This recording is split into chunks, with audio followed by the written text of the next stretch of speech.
Good morning. Today is November the 8th, 2022.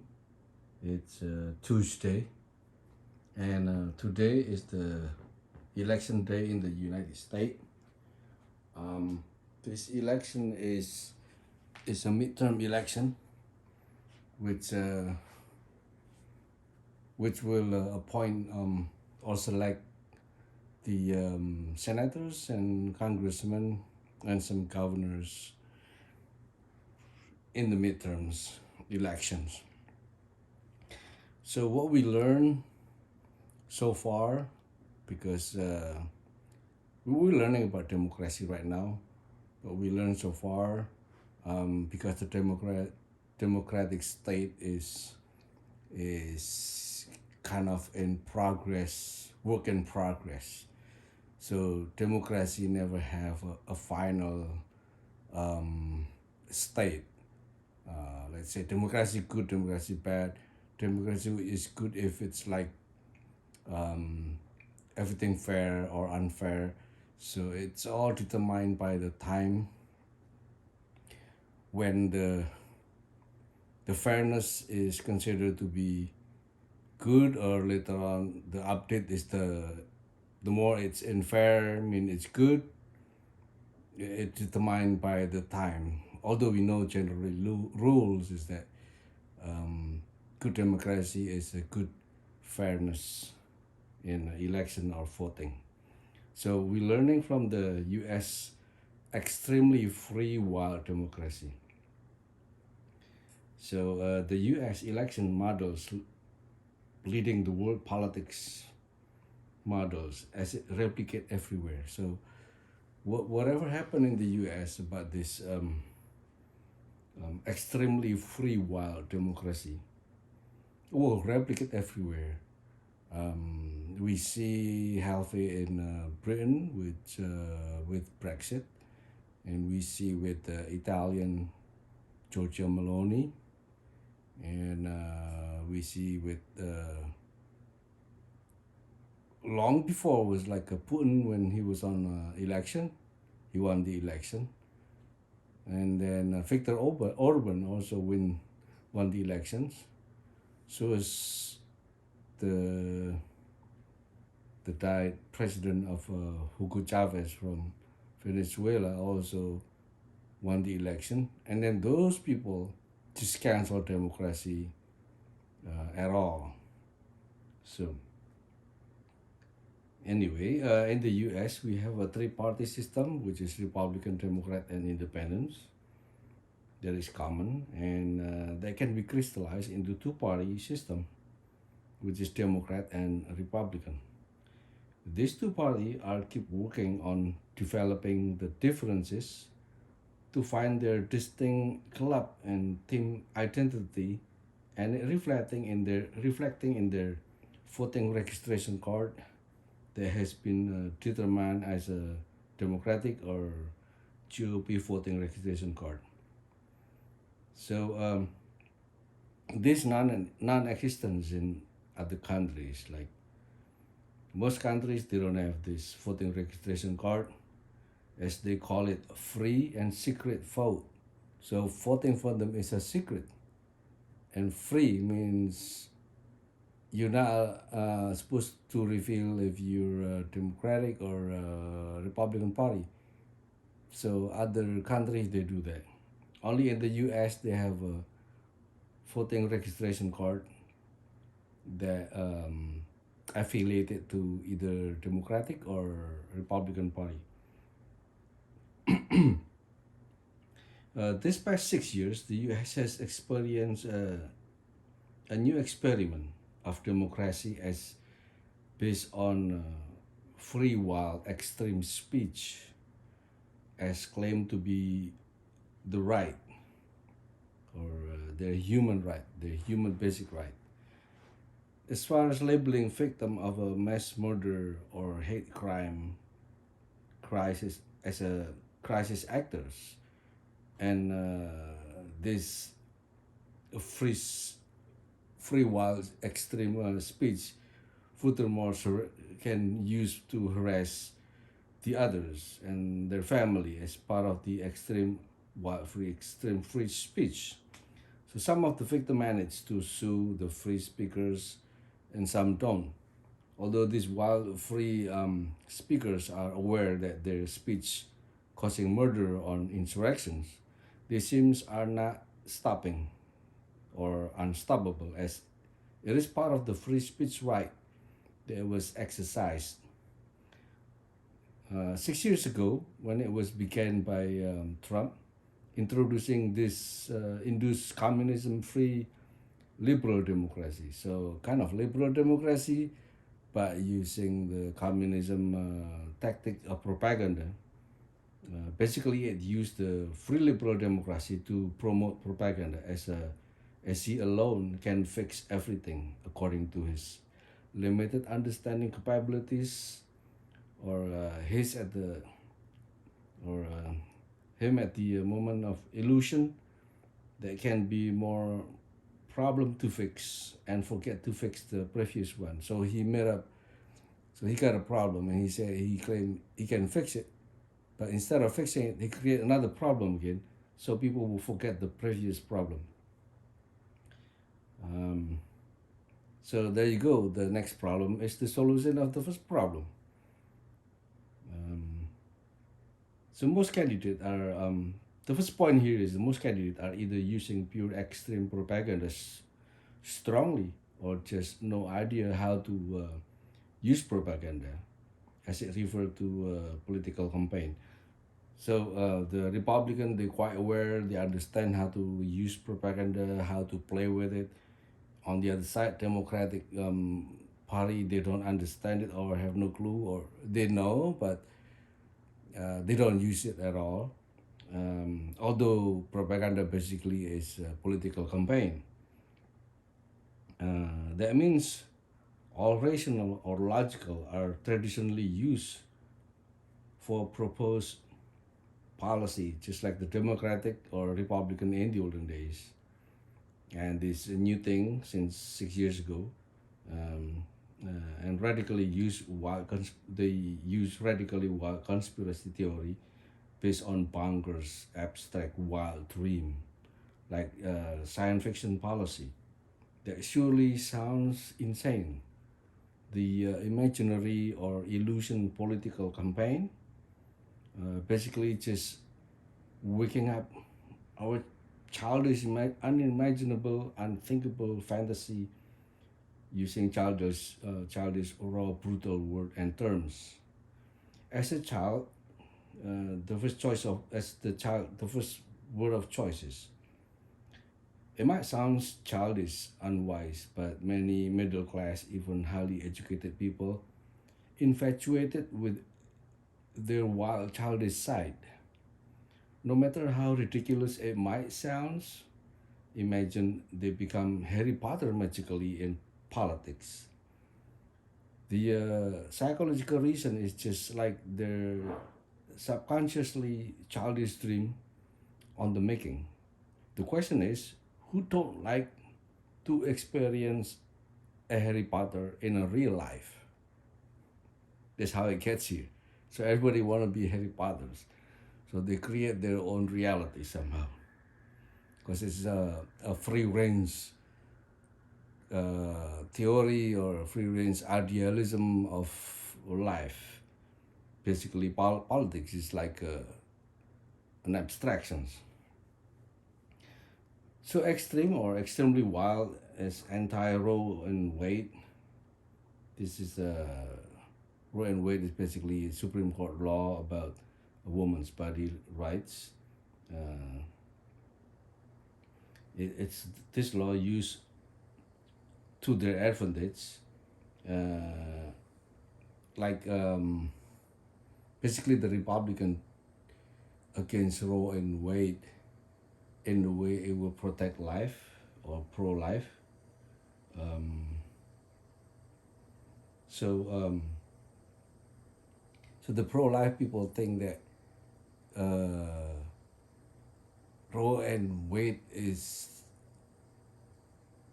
destroying children, something like that. That's what they think. Uh, So that's the propaganda about Roe and Wade. Hold on, something wrong with my throat. So knowing Roe is about women basic own right to be able to decide of their own body. Uh, it's a basic human right about women's body, what they want to do with it. So it's definitely not against common understanding of pro-life. Like myself, I'm a pro-life. We know all babies are baby of Jesus or godly baby creation. But how can we start intruding other neighbors or other people, other women, to conduct their pregnancy or to conduct their own daily body caring? And especially me as a man, what do we know about women body? So we don't even have the right to touch any woman without their consent.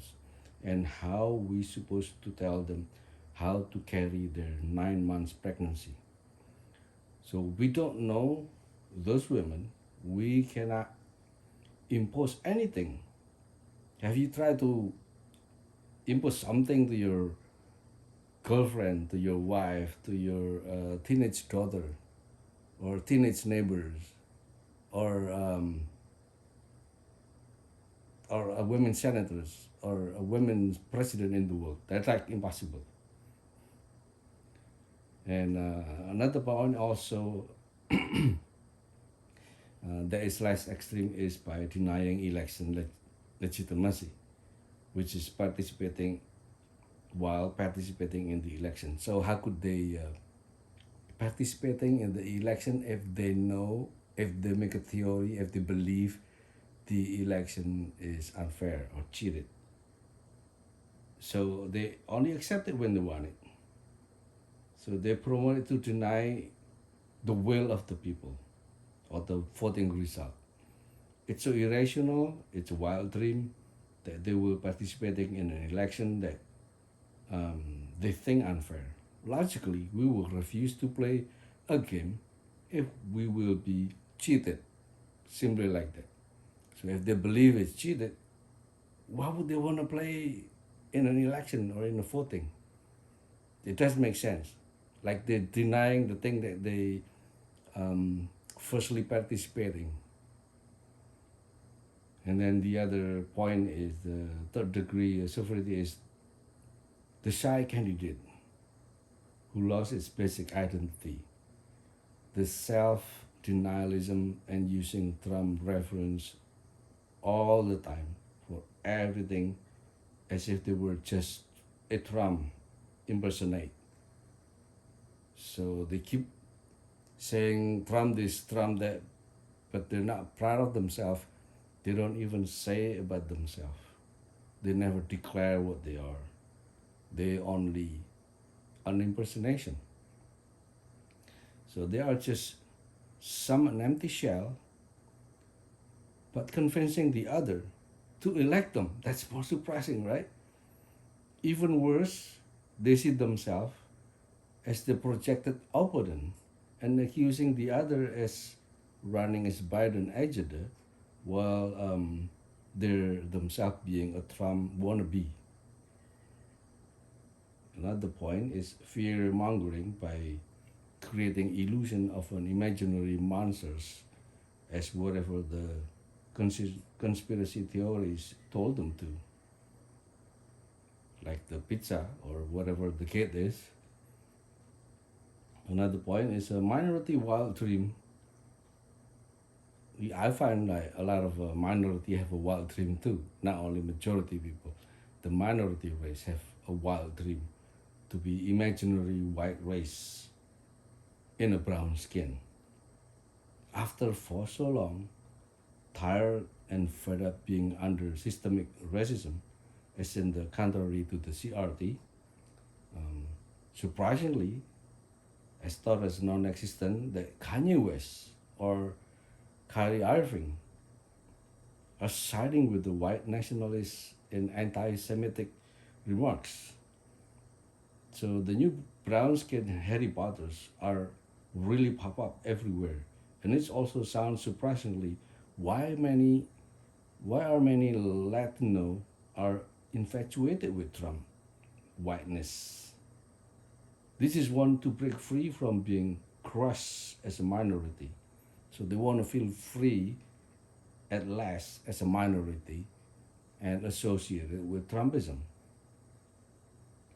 So it might sound surprising why a lot of Latino want to be Republican, want to be white somehow. So another point also, manufacturer issue, as if the nations itself facing inflation while the other nation were free of inflation, which is impossible, right? How could we get away from systemic global inflation? So this manufacturers inflation is kind of a easy way or simplify problem while facing constantly increasing price while they don't understand the world issues. Is it this inflation is world issue or just the local, let's say Houston local place only, or is it global the world? Not that many people understand this. So they also manufacture another statistic number, like the criminal records, unemployment record, illegal immigrant record, drug record, etc. So these all record are manufacturers. They use the old data or the old statistics to claim asset now and make people believe that everybody are in depressed right now. So that's what manufacturers record is playing with the record, broken record from years ago to be now, or misplaced record. Let's say a record of London apply in Minnesota maybe.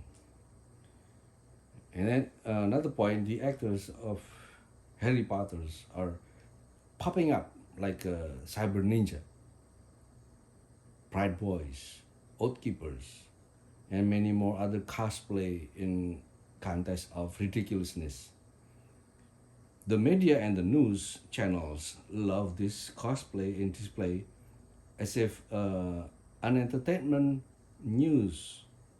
So somehow the Democrats are not having this cosplay party somehow. So the Democrats are left behind. They don't play with this. While in neck and neck Democratic or neck and neck voting, they need also to use this kind of cosplay. So they are lack of abstraction somehow, the Democrat. They're not playing cosplay because election is like a party. They call themselves party. So it's a party. If there is required cosplay or dress like a Halloween, then they need to dress up somehow. And another point, they totally unprepared for midterms elections or any election. They usually totally unprepared. They're showing disintegration of the party policy that ideally carry out their government by their government representative, but they're not. The executive government does not support the party goal in winning the near or the next election. This is inherent with the most democratic nation where the executive doing their own thing while the party has to defend it in a very awkward situation without the ability to steer the executive. So this disintegration and out of control of lack of concerted action and strategy to win the next elections. what kind of ruling party executive they're unable to do the will of the people. Basically, if the executive doesn't listen to the party that people elected, that means the executive is not doing the will of the people. As we can see, the executive term is cut short. Like, for instance, impeachment. Afterward, all of the world it's follow like this. The party and the executive they're misaligned. So it is a simple trick, but government ego mostly running off of the party policy, so both losing at the end. While it's so easy to blow it off, then to maintain the coherent, synchronic move between party and executive. So it proved there is no logic in politics. So it's always messed up and seems so off in messaging to the voters. Incredible, right? And interesting point also is political school has not gone this far. How the academic would really contribute and have significant impact on humanity. A sensible question to all academic in political science. Where and what contribution that can be shown as a result of development of or inventions of the perfect democracy. So we all know how technology is leaping. What about uh, we all know that the technology are leaping, and what about this political also like a technology or not? Are they leaping or are they not? Uh, the funding for the social and political studies are not having any result. So are we leaping too? Evidently, all of these political scientists are sitting on the sideline and never steer it to the right direction or having an influence in them in some sort. Why? So reference from the New York Times, a newspaper or media doing a documentary on how Abbott was making $1 million from the last storms while letting 240 people die, and he still deserved to be elected as a Texas next governor. He deserved to get more million from the next terms. As a Texan, are very much as a Texans are very much adore him and keep worshiping the survival of the fittest in Texas. In another word, if you cannot play the game of this, the survival of the fittest, we Texans consequently might get killed by the freezing storms or free range city gunshot. So this voting session is to vote Abbott as a Trump worshippers, as Texas can't wait till 2024 to vote for Trump for president as aware of for more chaos to happen.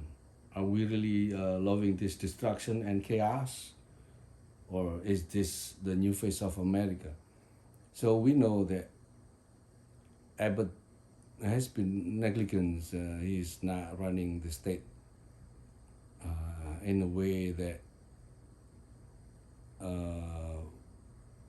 fulfilling the will of the people. The will of the people is having a secure, a safe, and sustained state. So somehow it's not sustainable, the state of Texas, because what did they do to the windrise power grid or windrise the water piping system? So that's basic stuff that the governor needs to do. he failed miserably big times. But in the making, he's making lots of dollars out of it, like million or billion dollars contributions from the power grid that he benefited. Like when there's a storms, so there's gonna be power scarcity, so they can overcharge them because scarcity price. So they overcharge them ridiculously into $1 billion in just couple weeks. And that $1 billion that they the benefit is go was delivered to Abbott only 10%. So in that case, I think we love to be squeezed. It's like the abuse and the abuser relationship. You know, we kind of getting addicted to be abused by Abbott, and we love them. We love him again. We don't want to be separated from him again, because this is what he does. This is what we love to get beat up. So basically, um, it's unhealthy relationship, but loves dearly. So that's the face of new America or new world right now. So yeah, that's democracy is uneven. Democracy is unfair. Democracy is need to be um, speak out in a very fair ways, in very truth ways, or don't say truth because then some truth media say they're not truthful. Okay, so it's like a comedy. The politics in the United States is like a comedy. All right, thank you.